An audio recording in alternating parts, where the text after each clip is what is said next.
মানুষ ব্যানার্জিরও হাত রয়েছে, তড়িঘড়ি দেহ তুলিয়ে দেওয়ার তারও ভূমিকা ছিল।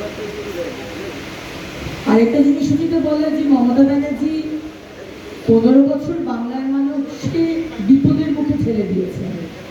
15 বছর বিশাল কনভয়, কালীঘাটের সামনে বিশাল পুলিশের ব্যারিকেড, শান্তিনিকেতন অভিষেক ব্যানার্জির বাড়ির সামনে বিশাল পুলিশের ব্যারিকেড, কম কম অত্যাচার করেননি।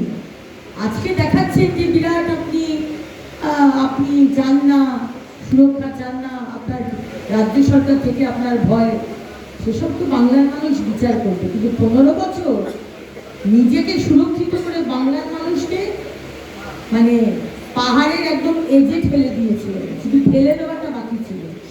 সুতরাং আপনার কাছ থেকে আমরা এই কথা কোনো কথা শুনবো না। আর দ্বিতীয়ত হচ্ছে কি বললেন, দেখুন অভয়ের বিচার হয়নি, এটা বাংলার মানুষ আমরা বিশ্বাস করি। আমি অনারেবল আদালত, অনারেবল কোর্টের জাজমেন্টকে কিছু বলবো না, কিন্তু আমাদের দৃঢ় বিশ্বাস, বাংলার মা বোনেদের বিশ্বাস, অভয়া আত্মা এখনো খুঁজে বেড়াচ্ছে, বিচার পায়নি।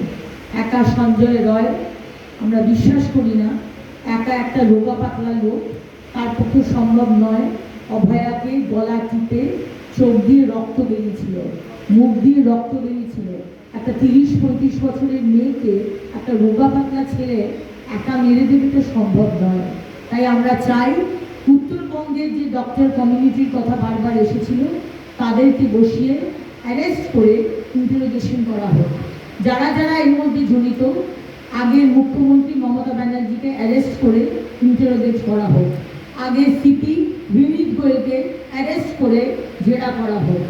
আগে যারা যারা অভয়ার সাথে সেই দিন রাত্রে যেসব ডাক্তাররা ছিল, আমরা তাদের নাম শুনতে পাচ্ছি, দেখতে পাচ্ছি, তাদেরকে একসাথে বসিয়ে তাদেরকে জেরা করা হোক এবং অভয়াকে জাস্টিস দেওয়া হোক, অভয়ার পরিবারকে বিচার দেওয়া হোক। এটা আমাদের মানে আবেদন সরকারের কাছ থেকে, সিবিআই কাছ থেকে।